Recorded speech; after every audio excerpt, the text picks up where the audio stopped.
Okay, so I said before I was going to be reviewing something, and that I was going to be um, doing a Star Wars thing. Now, the Star Wars thing I'm kind of trying to put off because I want to find a way to properly articulate the point I'm trying to make, without sounding completely stupid or offensive to certain people. I'm not gonna worry too much about that though, because I'm gonna get hate no matter what I say. That's a foregone conclusion. But if I say I like it, I'm gonna get bashed by the old school fans. If I say I hated it, I'll get bashed by the newer class fans or whatever. So, what I want to do is I'm gonna focus on that review. Please ignore the swollen eye here.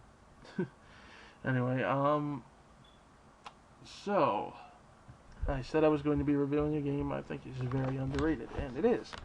I've seen almost nothing but hate for this, and it really upsets me because it is better than what they say it is. Now there are some fair criticisms about it to be sure, and I'm going to be going over those. And but the game in question is actually Homefront. It's out for the PS3, the Xbox 360, and the PC, and so many people have given it so much hate that frankly I don't think it deserves. Um, Believe it or not, and this is really ticking me off, so many people who bash on this game seem to be in the graphics make the game crowd.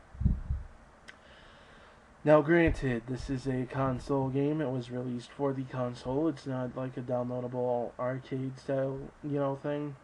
So the graphics probably should have been better. Yes, however, given the amount of trouble they've had with this project, even getting it going, it doesn't really surprise me that there are going to be some errors and flaws with the game.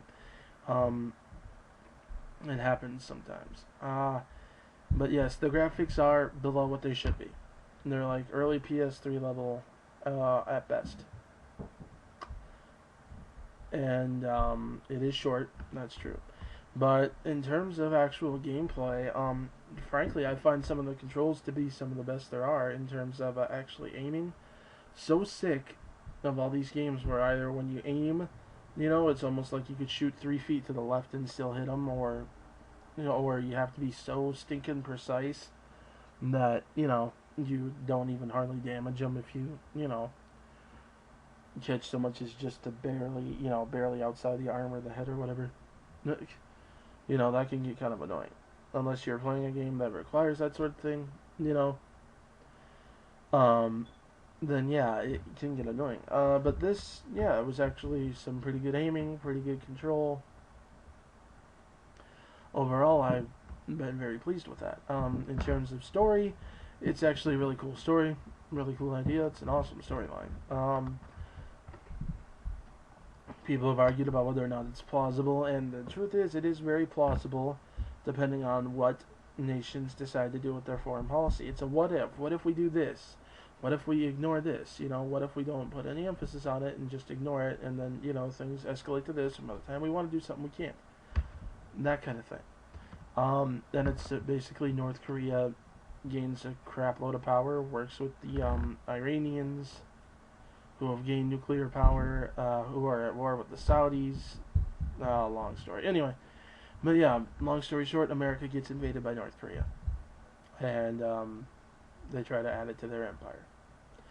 And it's actually a very interesting story. Now, granted, your main character could do with a little more backstory. They mention him being a pilot and whatnot, but it's not too terribly important because it's less, about the character and more about, the characters around them, so to speak, and what they're doing here. And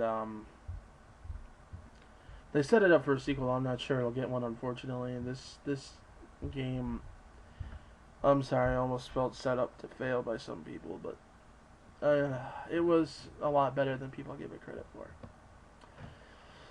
Now, in terms of let's see here. Multiplayer, I haven't really gotten to play it. I've heard a lot of people complain about it. I'm really not sure. Multiplayer is not really my thing, so I don't make such a big deal about it. In my opinion, if a game is good that you can sit down and play, then it's a good game. If you're going to buy a game just for multiplayer, then, I'm probably not the guy you want to talk to. I tried to review multiplayer in the past, but lately with my internet connection, I can't get on to do it anyways, and I'm not that big into multiplayer except on certain games, so I don't know. But that I can't really address. However, I can address in terms of gameplay. The game is pretty darn good. Has a good story to it. Has some interesting characters to it. Has an interesting couple of twists in it. Some emotional moments. One of which includes a mass grave discovery. Yeah. But overall, it's an awesome game. But it does have its flaws. You know, you got cases where one flaw that does kind of bug me is it tells you to regroup with your squad or whatever, and you go over there and you're over there, but it doesn't count you regrouped with them unless you're like in a certain position. It can be kind of picky that way sometimes, but overall, it's a good game. Objectively speaking, I'd probably give it a 6.5. For me though, personally, I give it a 7.5.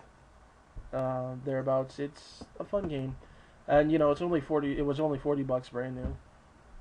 So you know it's not like they're charging 60 some bucks for a game that's both short and flaw. You know the price was $20 off normal. So you know can't really complain too much there. And you know it's one of those things where, like I said, I always advocate renting before you buy, but this is one where you definitely want to do that. So yeah. Anyways, I guess that's it for this time around, so I'll see you guys later.